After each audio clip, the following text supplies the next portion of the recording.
Hey guys, it's Keegan, and this video is one of at least 5 videos that I plan to do about your inner child. I'll be releasing these videos back to back over the course of 1 week, so depending on when you find this particular video, they might all be available or they might still be coming. To help ensure that you're aware when I post new content, please take a moment to subscribe to the channel, and if you enjoy this video, then show it some love with likes and comments and shares so others can be given the opportunity to find these messages as well. As I mentioned, there are currently 5 videos planned, and I actually pulled all of the cards for each of those 5 readings all at once, after taking time to really set the intention that I would be able to connect with the inner child of those who would eventually watch these videos. I know that a lot of you like to see proof that the cards were randomly selected, so as I am talking about this reading, I will show the selection of the cards used in this particular reading, sped up so that it takes about 30 seconds of time. At the end of each of these videos, I'll include a link to the playlist, which contains all of the videos in this series, so you can easily find and watch them. And I'm happy to focus on other things that your inner child needs from you, or even just do multiple rounds of investigation about these 5 particular themes. As always, that's really up to you, the viewers, in terms of what I'm going to focus on in the future. So be sure to give me feedback in the comments about what you want me to do. For this particular video, I wanted to focus on what your inner child shares about what they feel is not being heard. There are things that your inner child is asking of you, but you don't hear them for some reason, and that's what we're going to investigate today in this reading. I'm going to read these cards in groups, how I placed them. So the 3 cards to the left will be first, then the 3 cards to the right, and finally we'll end the reading by taking a look at the energy that exists here in the middle. As I pulled cards for this part of the series, I felt clearly that the first 4 cards which came out were grouped into a left side, right side energy. I then wanted to get cards that would give me some additional insight. With this triplet of cards, immediately I do sense that with this King of Cups, Queen of Pentacles combination, your inner child is expressing still having some questions or a lack of clarity about what exactly happened between the parents. Now, because this is a general reading for the collective energy, I don't want you to necessarily think that the King being reversed means that Dad was the issue. It could just as easily be that the water sign parent appeared to be the problem, while the earth sign parent was viewed by the child version of you as being the victim.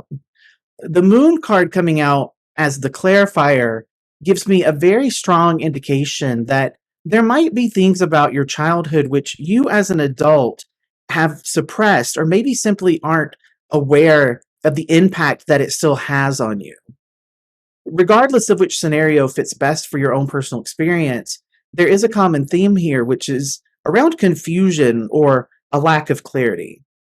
What I'm picking up in terms of energy, to simplify what I just said, is that your inner child doesn't see eye to eye with you, the adult, on what their life is like, what your childhood was like. There's a differing opinion between the two of you. Now, beyond this obvious play between the cards, I want to talk about the energy that the cards are presenting because it is slightly different for me. The King of Cups, when it's reversed, often feels like someone who is fighting their feelings and emotions more than they are actually experiencing their feelings and emotions. Part of that does feel like it's about actively attempting to repress or deny the emotions that are there.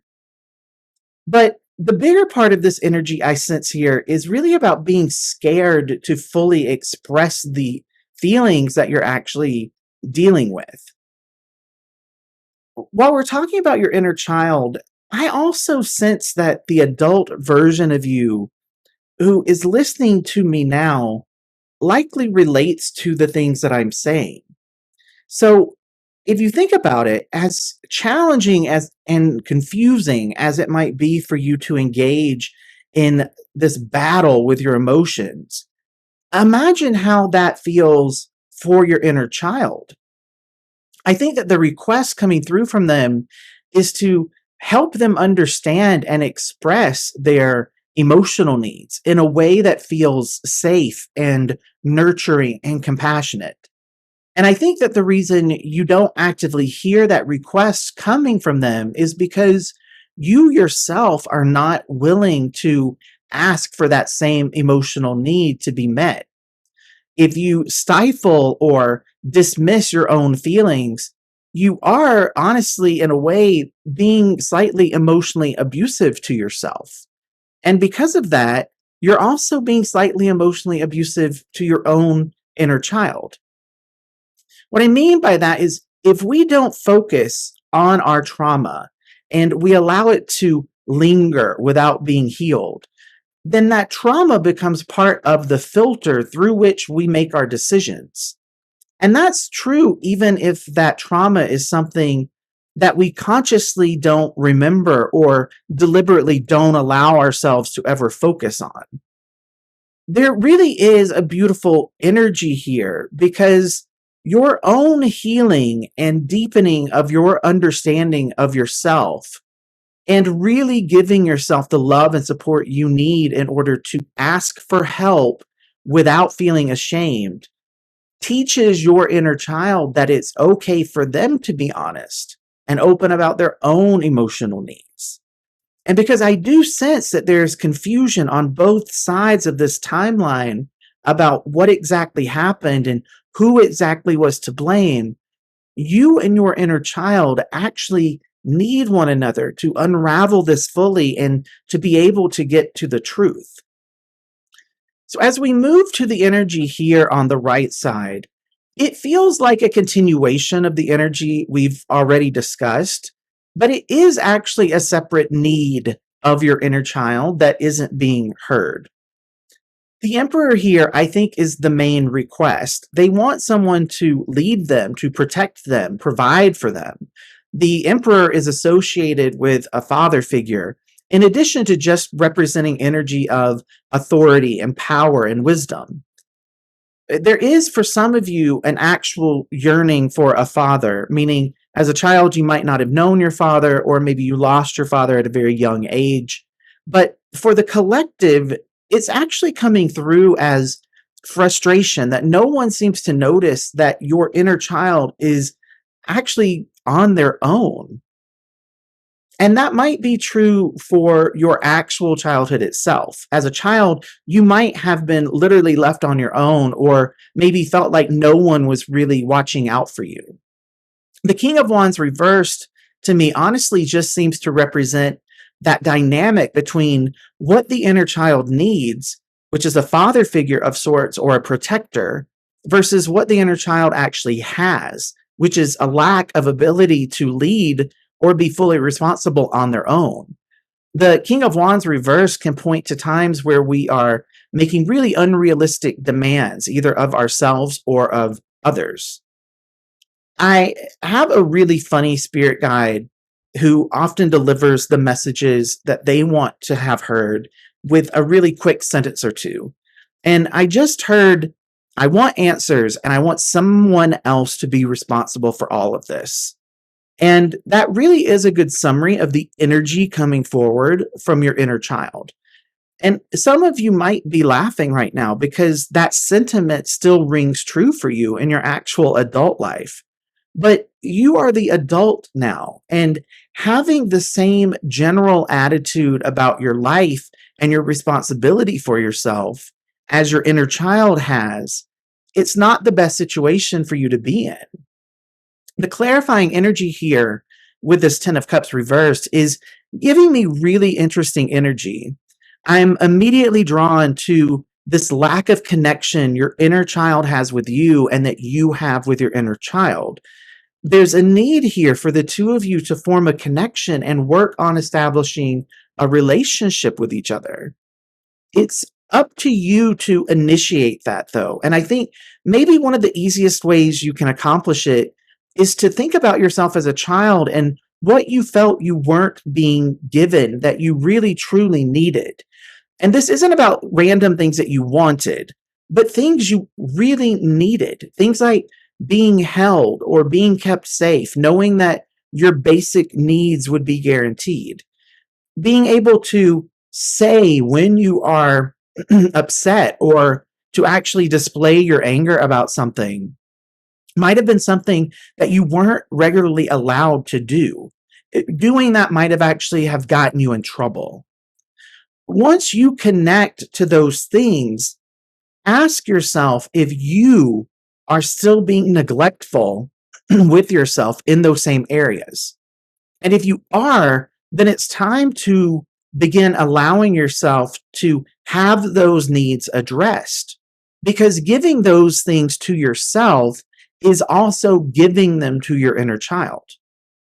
So now let's take a look at these cards here in the middle.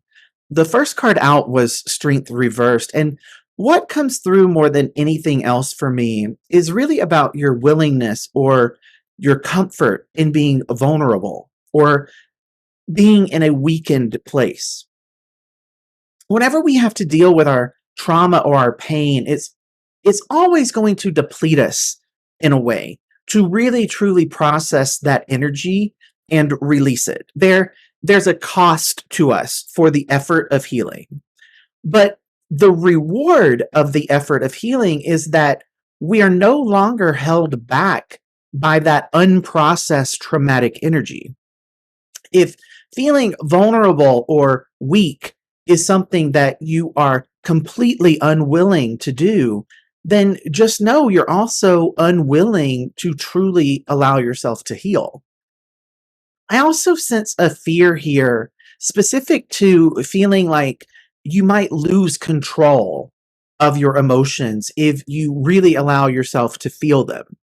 When we've worked for years and years or even decades to repress and to figure out ways to keep the things we don't want to deal with held back, it makes sense that attempting to allow those things to come forward feels like it has a huge risk associated with it.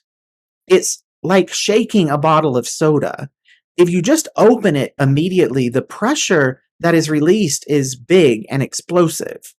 But you can actually learn how to process and channel that traumatic energy so that it doesn't cause any harm to you. And all of this is true for you, the person listening to me, but it's also true for your inner child. You have the ability to learn how to heal and grow and overcome the pain of your past. And your inner child can only begin that process once you have. So the thing that they want to be heard more than anything else is that they need you. They need your help. And I suspect that when you were a child, you also wanted to be heard when you were trying to express that you needed help. You have the opportunity now to be the parent you needed back then. So start listening to that part of you that is saying that it wants to understand, that it wants to try to heal, because that part of you is your inner child. That is what's coming through loudly for me, not so loudly for you perhaps, that they feel isn't being heard. They want to feel better. They want to be happier. And this energy that I'm talking about in terms of that part of you that is longing to understand the emotions and feelings that exist is well represented by this Knight of Cups. Because the Knight sees beauty in the world and strives to focus on fun and being compassionate. This energy is about allowing yourself to be guided through life by what your heart desires. But until you're able to truly be comfortable with your emotions, you're keeping the good stuff just as suppressed as you're trying to suppress the bad stuff.